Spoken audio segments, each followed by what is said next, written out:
Booster shots are being recommended for American children, in spite of the fact that those crackpot conspiracy theorists at Johns Hopkins Medical School are questioning their efficacy. So is it any wonder that America don't trust the CDC? Is it?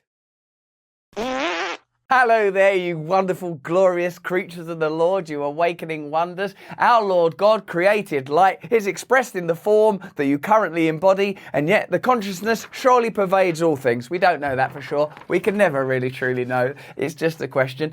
Listen, we've got loads of subscribers, but by Jove, I'd like more. If you don't subscribe yet, subscribe now. And apparently that's not enough. Turn on the notification bell, otherwise YouTube might trick you into not watching us. Notification bell. I'd never normally ask you, but I need you to do it now. We've got a wonderful story for you about Johns Hopkins Medical School. This is a great story about how the efficacy of booster shots for kiddies is being queried, and yet they're still being recommended by the CDC. It's a lovely story. This is from that conspiratorial, everyone's a lizard rag, Newsweek. People don't trust the CDC, and that's the end of the story. Now there's more. Here's one example illustrating why. 2 weeks ago, with no outcomes data on COVID-19 booster shots for 5 to 11-year-olds, the Centers for Disease Control, CDC, vigorously recommended the booster for all 24 million American children in that age group. Vigorously as well. Go on, have a booster shot. Come on. All right, a bit less vigor. You're not even certain it's the right thing to do. We are. It's profitable. What did you just say? I mean, it's good for you. The CDC cited a small Pfizer study of 140 children that showed boosters elevated their antibody levels, an outcome known to be transitory. When the study concluded, a Pfizer spokesperson said it did not determine the efficacy of the booster in the 5 to 11-year-olds. So the study didn't prove anything, but that didn't matter to the CDC. Doesn't matter. Seemingly hoping for a different answer. They shouldn't be hoping for answers. They're meant to be neutral, aren't they? The agency put the matter before its own kangaroo court of curated experts, the Advisory Committee on Immunisation Practices, ACIP. This is Marty Mackery. I listened to the meeting and I couldn't believe what I heard. At times, the committee members sounded like a group of marketing executives. There's a reason for that. Dr. Beth Bell of the University of Washington said, what we really need to do is to be as consistent and clear and simple as possible, pointing out that the committee needed a consistent recommendation, which is simple. That's mad, isn't it? Because the whole way through this, you're continually told, follow the science, follow the science, follow the data. If that's not consistent, then it looks like there's an economic imperative. As we've discussed many times on this channel, the problem with following the science is that the science follows the money. That science is, of course, a method of discovery and exploration and the realization of ingenuity, instantiated, realized and underwritten in ways that no other discipline, not art, can provide. But if the science is a subset of economics, only experimentation is funded that may be profitable, where studies are ignored if they don't lead to outcomes that will be profitable, then it's not science, is it? It's a sort of marketing tool. Other committee members similarly emphasise the importance of a universal booster message that applies to all age groups. Who's that good for? See, in a sense, the whole anti-vaccine movement is perhaps predicated on the problem that what might be good for a society may not be good for an individual. An individual might have health concerns that means they don't fit into that demographic group that easily. If you start then applying economic imperatives that are convenient both to the state, regulatory bodies, and of course, in particular, Big Pharma, then the needs of the individual become even more paramount because then you've recognised, hold on a minute, I can't even trust these institutions. Once the trust in the state and state-appointed agencies breaks down, and the only real power is the power of the corporation and the lobbying power of these corporations and the ability to pursue profits that these corporations have engineered, then the reasons to trust the state, it break down entirely. You're experiencing that in your own life. I know what I said then was a bit wordy, but it's not an abstract thing. The reason that you feel like you can't trust the media, you can't trust the government, you can't trust big business is because of the sort of creeping fog of, let's call it late capitalism or corporate capitalism or whatever phrase seems right to you. I'm not on one side of this argument, by the way, because I don't know what's right for you and your family. I know there's people in this room that have different views to me on this subject. And guess what? We get on with our lives by respecting each other's individual freedom. Dr. David Kimberlin, editor of the American Academy of Pediatrics Red Book, speaking on his own behalf. Seems unnecessary. Why include that? And I'm speaking on my behalf here, not this guy. Who, sorry? No, I'm just saying I'm speaking on my... Okay, carry on. We assume that. speaking on his own behalf, said, Americans are yearning for, are crying out for a simpler way for looking at this pandemic. It's very poetic, isn't it? Yearning and crying out. This is yearning. And this is crying out. Ah! Good that he's making clear he's only speaking on his own behalf because he's like a mad poet. He suggested that not recommending boosters for young children would create confusion that could also bleed over to 12 to 17-year-olds and even the adult population. It's not going to create confusion. We know what words mean. We know that children are different. Like, right, alcohol is allowed for adults. Whoa, and children and dogs and cats. No, adults. That's what I said, the word adult. What, just pour alcohol into people's eyes when you see them in the street? No, David, no.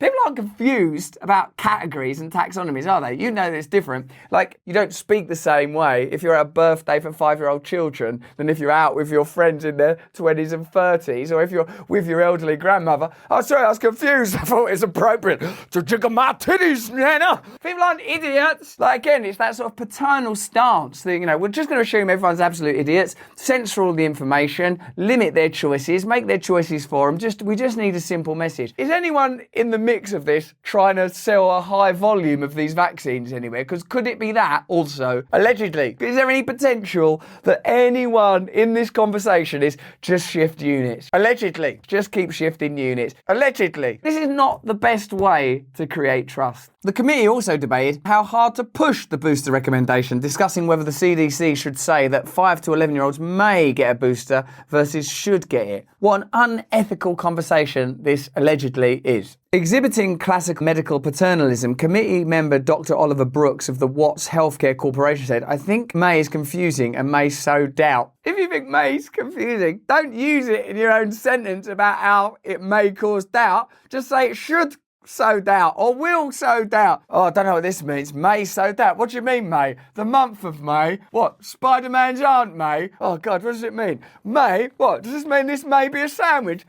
You're using it. I understand what you mean. It's possible. That's what may means. It's a version of could. It's not confusing. Adding, if we say should, more people will get boosted versus may, then we have more data that helps us really define where we're going. Dr. Brooks was essentially suggesting that boosting in this age group would be a clinical trial conducted without informed consent. Yes, that does seem to be what's being suggested. How can you argue with that? How can you argue with the suspicion and cynicism that's grown out of this medical paternalism and the authoritarianism that surrounds it? The idea that people aren't intelligent enough to make their own decisions, that we need centralised bodies that are guiding our lives. I believe we're at a critical point where we need to arrest this slide into global technocracy and the underlying assumption that most people are idiots. That doesn't sound like following the science to me. ACIP's medical establishment representatives were on hand for the meeting. They included members of the Trade Association Pharmaceutical Research and Manufacturers of America and the American Medical Association. Well, they sound like people that are interested in sales, don't they? Dr. Sandra Freihofer, an internist representing the AMA,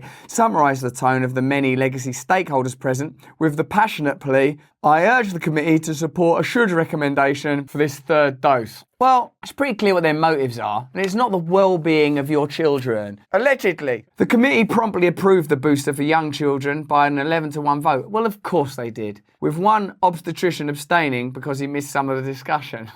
Concentrate! Sorry, I was thinking about all the money that I was going to be giving to the foundation and all the children that may, I can't remember anymore, be helped by this unnecessary booster. Allegedly. The one dissenting vote came from Dr. Keith Talbot of Vanderbilt University, who courageously said vaccines, while extremely effective, are not without their potential side effects. She questioned the sustainability of vaccinating the population every 6 months. Many experts agree with her, but they don't have a platform to speak. In fact, nearly 40% of rural parents say their paediatricians do not recommend the primary vaccine series for children. Those paediatricians were not represented on the committee. Many of the voices in the broad conversation around vaccine efficacy that have now become condemned and dismissed as anti-vaccination voices are like prominent advocates for vaccination and in some cases pioneers of vaccine technology. The simplification of these two camps, anti-vax versus vax, really I believe what this conversation is about is whether or not profit is being prioritised over the well-being of children, with a reasonable suspicion, given the history of some of these pharmaceutical companies. In addition to that, whether or not we can trust the competence of the state. These are perfectly legitimate questions to ask, given recent and actual all history. The CDC has a history of appointing like-minded loyalists to its committees. I don't think there'd be any risk of disagreement. Are you like-minded? Yeah, my mind is like yours. And are you loyal? Very loyal, sir.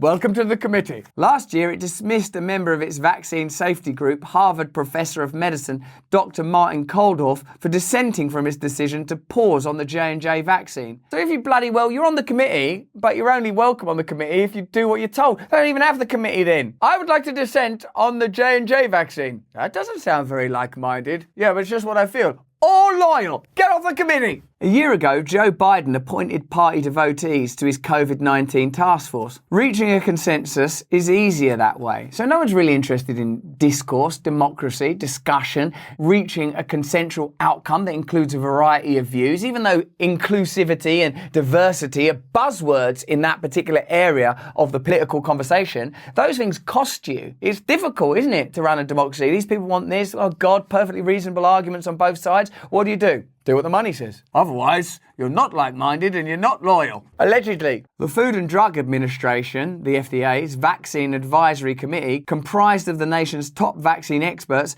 have made similar public statements as Dr. Talbot, but the committee was not involved in approving boosters for children. The FDA actually bypassed it days earlier, the third time over the last year that the FDA made sweeping and controversial authorizations without convening its vaccine experts. So these type of bodies have a committee if you're like-minded and loyal, and in the event that they don't think you'll be like-minded and loyal, they just bypass you and ignore you, allegedly. Most remarkably, it didn't seem to matter to the CDC that 75.2% of children under the age of 11 already have natural immunity. I mean, for God's sake, why are we even discussing it then? How can you have an open, trusting conversation when you don't include ideas like natural immunity, according to a CDC study that concluded in February? Natural immunity is certainly much more prevalent today given the ubiquity of the Omicron variant since February. CDC data from New York and California demonstrate that natural immunity was 2.8 times more effective in preventing hospitalization and 3.3 to 4.7 times more effective in preventing COVID infection compared to vaccination during the Delta wave. These findings are consistent with dozens of other clinical trials, yet natural immunity is consistently and inexplicably being dismissed by the medical establishment. I'll give you an explanation. There's no money in it, allegedly. And just to make sure that I stay within the guidelines and regulations of this platform, these are CDC studies, not REB studies, not conspiracy theory. This is the CDC's own studies that they're ignoring. When the CDC voted, Director Dr. Rochelle Walensky declared that the booster dose is safe for kids aged 5 to 11. Yes, the complication rate is very low, and we think it's safe, but how can anyone know from only a short-term follow-up of 140 children? The more appropriate assessment is that we believe it's safe, but we can't be sure yet from the data we have so far. That's the kind of language and conversation that I want to be a part of. Unfortunately, the strength of the CDC recommendation to boost all children 5 and up will trigger some schools and summer camps to blindly mandate a third dose for healthy children who don't need it. Of course it will. That's been happening everywhere. People are terrified and uncertain. Of course there's been a wave of coronavirus, wave after wave of coronavirus, but there's also been wave after wave of fear. And fear brings about compliance in a good many people. That's why it's necessary to educate yourself, to look after yourself, to continue to assess information objectively as best you can, to continue to query the objectives of the organizations that are making recommendations to you. What interest does the media have? What interest does Big Pharma have? What interest does the state have? What interest do these agencies have? How are they comprised? From where do they derive their authority? Instead of pushing boosters on healthy children who are already immune, public health officials should focus on recommending the primary COVID vaccine series to high-risk children who don't have any immunity. Public health officials are expected to recommend COVID vaccines for children under 5 as soon as June the 21st, despite the fact that the vast majority of children already have natural immunity. That's basically saying it's unnecessary in 75% of cases, unless your agenda is not the well-being of children, but the profitability of certain new medicines. And we know it's the most profitable medicine in history. Do you think that's just a coincidence? We're not peddling conspiracy theories. I've not got time for it. I've not got the inclination. I don't want to face the regulatory problems that would come with making claims that are not substantiated within the evidence here. That's all drawn from Newsweek. This guy is not an anti-vax person. I think that we should be trying to understand truth together. This person is not an anti-vaxxer. This is a person that wants to have an open conversation. In a recent Kaiser survey, survey, only 18% of parents said they were eager to vaccinate their child in that age group. If the CDC is curious as to why people aren't listening to its recommendations, it should consider how it bypassed experts to put the matter before a kangaroo court of like-minded loyalists. These guys again. The Biden administration should insist that we return to the standard process of putting all major vaccine decisions before a vote of the FDA's leading vaccine experts. Of course, that's the bloody least you could do, and you could do that immediately. The Biden administration promised to listen to the scientists, but the truth is it only seems to listen to the ones who say what it wants to hear. And that's precisely what generates the kind of cynicism, nihilism, despair, division that we're experiencing across your country, America, across our country, across the world. On whose behalf did the government operate? Ours or big business? Are these agencies that apparently regulate these companies reliable? Are these government-appointed agencies from whom this data that we're all expected to live by is drawn reliable resources? Are these global bodies that offer down tablets and dictums from on high reliable? How are they all funded? Do there seem to be consistent objectives that are being pursued? We wouldn't have to approach this, though, skeptically and indeed cynically, were it not for the available evidence. And the small amount of evidence that is available has come through reliable channels. We don't give you the kind of information. I see information all the time where I think, oh man, that's crazy. But I don't bother with that stuff because there's enough that's reliable. But that's just what I think. Let me know what you think in the comments below. If you enjoyed this video, have a look at either ones of these other very good videos. Sign up to my mailing list right now and learn about the Zoom call we're doing this week. Gabor Mate doing a live interview with us, and a one-day event with Wim Hof and Vandana Shiva that will surely change your life, if only for a day, but possibly for a lot more. More important than any of that is that you please stay free.